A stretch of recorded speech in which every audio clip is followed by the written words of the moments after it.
It was stress. It happened very gradually and increased as I bought into my narcissistic husband's cowardly, manipulative tactics and facade. It was like holding on to the electric fence that was sporadically activated, an electric fence that I was not allowed to let go of. And I lived with the constant anxiety and dread of the next shock and aftershocks, residual aftershocks. I am Renee Anderson, and when I look back now, I realize that you just don't know what you don't know. The warning signs of abuse started when we were dating. There was verbal and emotional abuse disguised as jokes, the discounting of my beliefs, and the cutting comments. If I objected to his comments or actions, he'd tell me I'm just making a big deal out of nothing or that I'm imagining things. These were tactics that I had bought into, and the years followed produced more of the same. At first, I thought it might be the result of getting used to being married, or his alcohol use, or the stress of running a family business. But these were just rationalizations of what it really was. His abusive tactics of angry eruptions of rage, false accusations, and constant criticizing. The manipulation and control seeped into the way he treated me early on. On the morning after our wedding day, I set my wedding ring down to put lotion on. When I went to put my ring back on, it was gone. I looked frantically for the ring. After a while, he asked me if this is what I was looking for. He had taken the ring purposely, and he coldly told me that I best never take it off again. I felt so confused and shocked. I was thrown off balance immediately. But it continued. On family outings, without telling me, he'd suddenly take off with our kids. And I'd end up frantically looking for them, only to find that he'd been secretly watching me become sick with worry. He'd tell me that if I can't pay attention and keep up with him, maybe then I should just stay home. He'd undermine and humiliate me in front of our kids and then encourage them to laugh along with him at my expense. I tried to do everything the best I could. I attempted to better our home, my cooking, myself, all to please him in an attempt to meet his ever-changing standards. I was told that no wife of mine was going to work. I ran a home with a bunch of kids, yet I was never allowed to make the financial decisions. For a while, I thought I could change him to help him, but it was simply a way of coping with the stress. After years of emotional terrorism and my making excuses for his behavior and turning myself inside out by walking on eggshells, so to speak, one incident finally pushed me over the edge. I was at home while my middle son was in the truck, alongside with my youngest son and their father. It was my older son who butt dialed me. What I heard next horrified me. Their father and my middle son were meanly taunting my youngest son, calling him a whiner and a crybaby, among other hurtful things. They were belittling and humiliating him. The emotional abuse that had been hurled at me for years was now being hurled at my youngest son, and his brother was now being molded into a bully by his father. Hearing the sadistic tone in their father's voice during the episode was sobering, to say the least. His younger brother, who by now was sobbing, yelled over and over for them to stop. But as I listened, they just laughed and continued on. That episode was a breaking point with my husband's abusive ways. I couldn't stand for one son becoming an abuser and another becoming the victim. The abuse would not be transmitted to the next generation. The cycle had to stop. What I could endure for myself, I could not tolerate for my children. I had to try to handle the abuse for decades, to hold on to our marriage for the sake of the family. I had believed too many messages that abuse was my fault and that I deserved it. He used threats and accusations to keep me feeling weak and helpless. He said I would be financially destitute and no one would believe me, that I could get nothing from the home and business that I worked so hard to build. I used to believe his threats, but no longer. After 22 years of abuse, I sought divorce. My abuser continued his manipulative tactics during the divorce. Finances were hidden with the help of legal counsel. Motion after motion was filed with the sole purpose of breaking me down financially and emotionally. I was re-victimized by the judicial process. It was then that I learned about the Domestic Abuse Project. Over the years, I had reached out to my church, to my friends, to others in the community, but no one understood the crazy making, the cycle of abuse. No one understood how I couldn't trust my perceptions, but the Domestic Abuse Project got it. In the women's program, I found a place to be safe and nurtured. I found my corner of peace and hopefulness. I found the strength and the resilience to let go of that electric fence, keeping me in prison, and I was finally able to breathe again. Looking back now with the help of the Domestic Abuse Project, I know it was my ex who wanted me to feel crazy, and I accepted it. DAP reaches into the heart of the issue. For me, that meant finding my voice again and finding hope, and learning that I am worthy of dignity and to not allow that kind of behavior in my life any longer. Domestic Abuse Project helped me to find my courage and gave me the opportunity to recalibrate my nervous system that was, I tell you what, went to heck.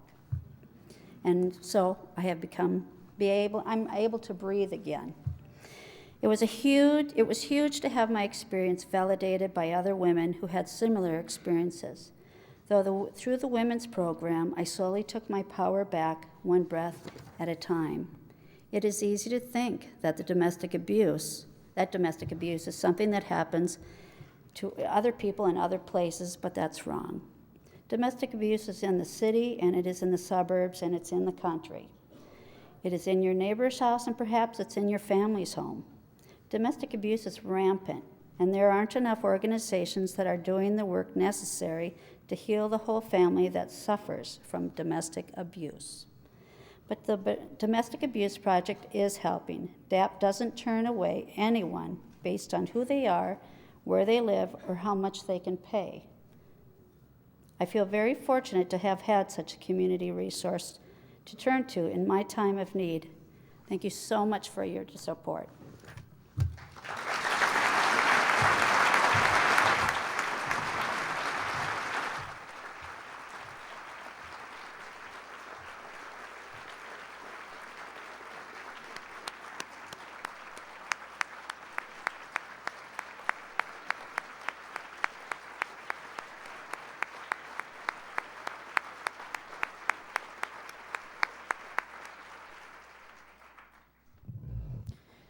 Thank you, Darren and Renee, for sharing your stories with us today. I am deeply moved by your honesty and your courage. My name is Chris Arneson, and I want to begin by adding my own welcome and thanks to all of you for being here with us today. I have been a board member with Domestic Abuse Project for 4 years, and I have worked closely with them as a police officer with a long career of addressing domestic violence in our community. Everyone in this room is connected to or knows someone who has been a victim, and maybe even the perpetrator of domestic violence. This is a well-kept secret in many relationships that sometimes only exposes itself when it's too late. But you can have a direct impact on stopping that. You heard it first from Renee. She met roadblock after roadblock as she tried to seek help for the abuse she suffered for 22 years. Thanks to your support, DAP was there to listen to her story and reach out with a helping hand. Or from Darren. He knew that he had to change his behavior in order to be a positive part of his kid's life, but he needed the Men's Change Step program to provide the tools to make that happen. And as a police officer, I've seen the impact of domestic violence myself, from a toddler who has no idea how to handle the stress of violence in the home and grows up to repeat that violence, to a woman who stabbed her man because she knew a severe beating was coming and killed him. She didn't mean to. She only wanted the violence to stop.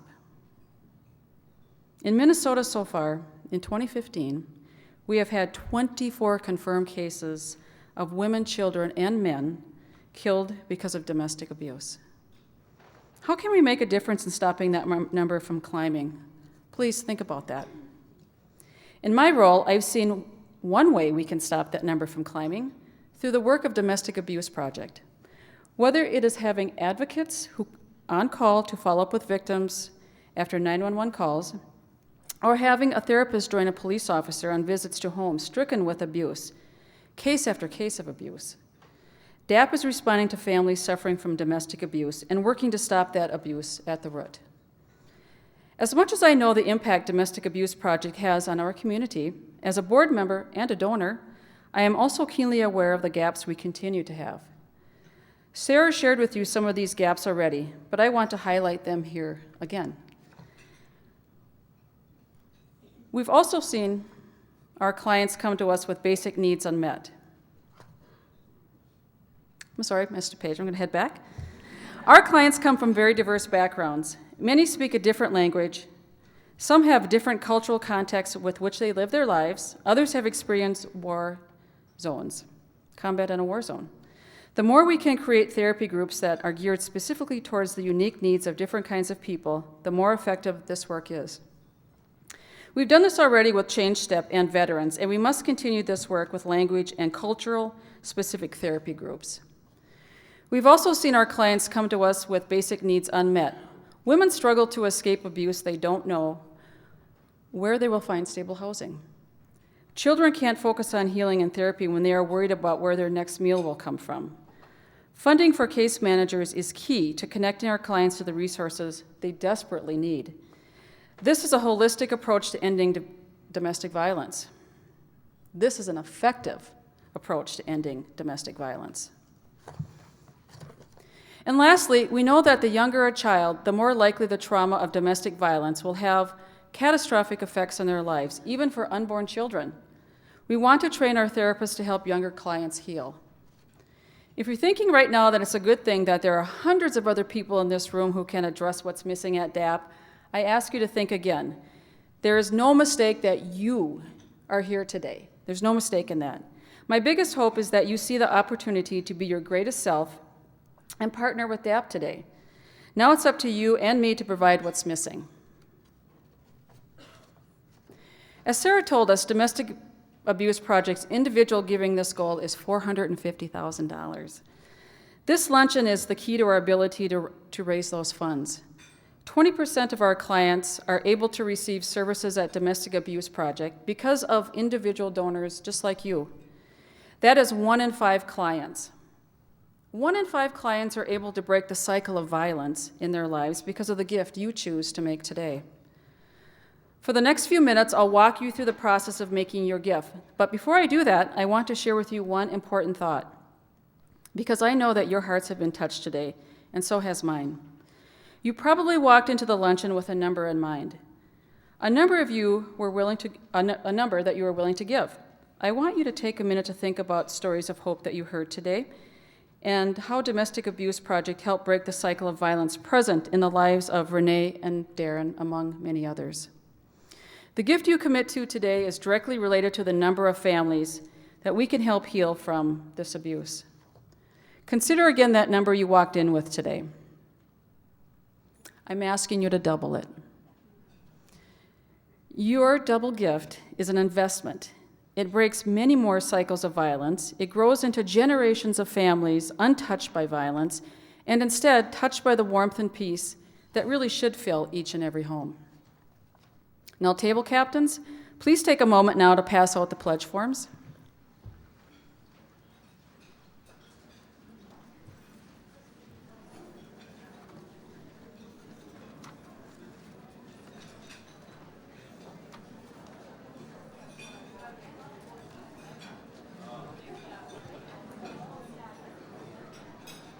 Okay, to build a stronger foundation for expanding our services and to allow Sarah and her team to plan for the future, we rely on the generosity of the Transformation Society members.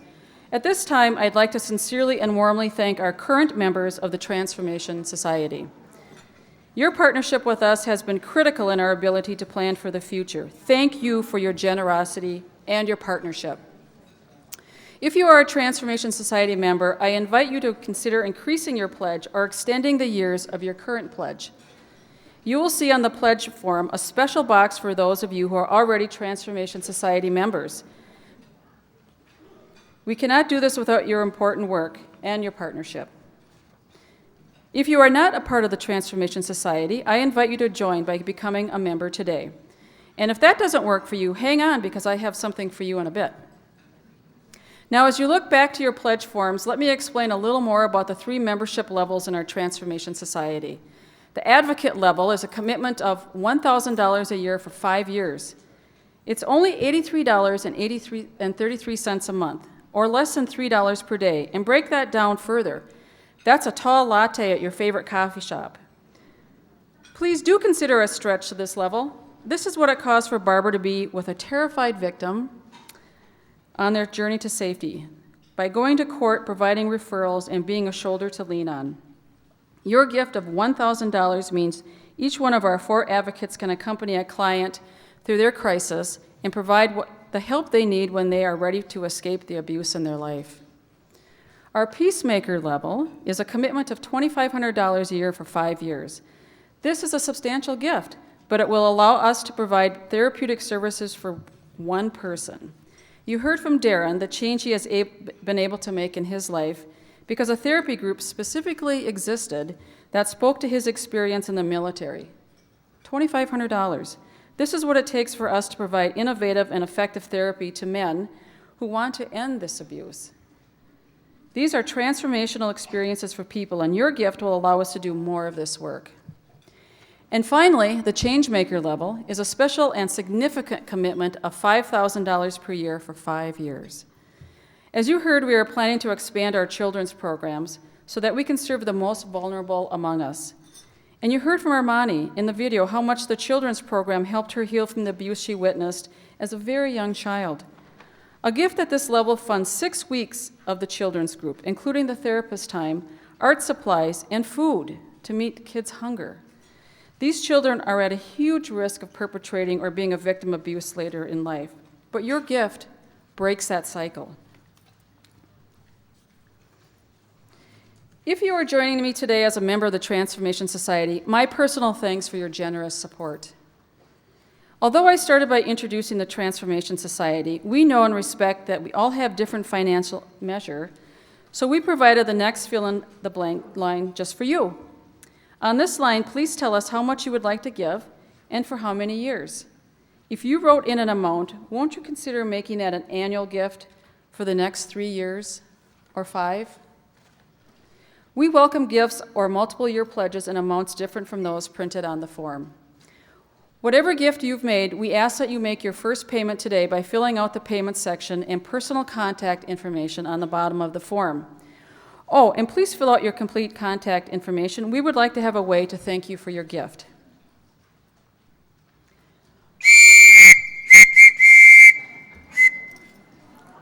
Not that last part. Hey, is anybody even listening to me? All right, I didn't think so. Although I do know you're trying very hard.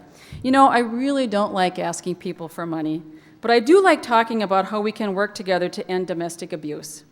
And I really want to share one more important thing with you in closing. The Domestic Abuse Project runs on contributions large and small. Any help you give will fill someone's world with a hope for a better tomorrow. For a tomorrow free of abuse, we truly appreciate whatever level of support you can provide. I'll give you some time now to finish filling out your pledge forms, and when you are finished, please pass your envelope back to your table captain.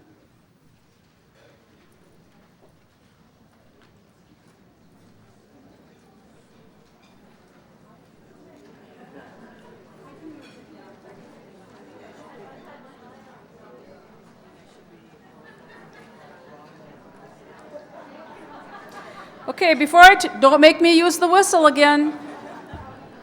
Before I turn over to Mark for our closing, I just want to say again, on behalf of the women, children, and men, the families that we serve, thank you for taking the time out of your busy lives to be here today.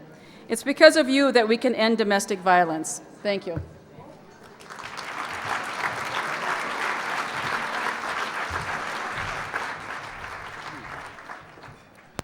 I was going to ask you if I could borrow that whistle. Well, thank you very much, again, for investing your time this afternoon with Domestic Abuse Project. For those of you who contributed any amount today, we sincerely thank you. We thank you for helping the families who so desperately need DAP, as we've heard today. Because of you, we can and will break this cycle of violence. We invite you to join us in the lobby after today's luncheon for a reception to meet and greet with Sarah, DAP's Executive Director, and our DAP staff. Thanks, Darren, man. That was unbelievable. Unbelievable. It's been an amazing afternoon again. Have a wonderful and safe afternoon, and thank you so much, and hope to see you again next year as well. Thank you.